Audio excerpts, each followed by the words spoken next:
जंग बंदी की खिलाफ वर्जियों की इत्तलात पर वज़ीर आज़म शहबाज शरीफ ने फरीकैन पर जोर दिया है कि वो तहम्मुल का मुजाहरा करें।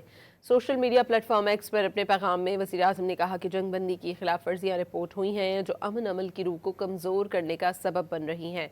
वज़ीर आज़म ने कहा कि फरीकैन 2 हफ्ते के लिए जंग बंदी का एहतराम करें। वज़ीर आज़म ने एक्स पर अपना पैगाम अमरीका और ईरानी आला हुक्काम को टैग किया।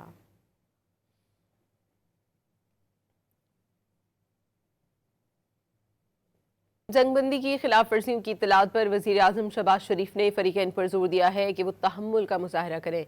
सोशल मीडिया प्लेटफॉर्म एक्स पर अपने पैगाम में वज़ीर आज़म ने कहा कि जंग बंदी की खिलाफ वर्जियाँ रिपोर्ट हुई हैं जो अमन अमल की रूह को कमज़ोर करने का सबब बन रही हैं। वज़ीर आज़म ने कहा कि फरीकैन 2 हफ्ते के लिए जंग बंदी का एहतराम करें। वज़ीर आज़म ने एक्स पर अपना पैगाम अमरीका और ईरानी आला हुक्काम को टैग किया।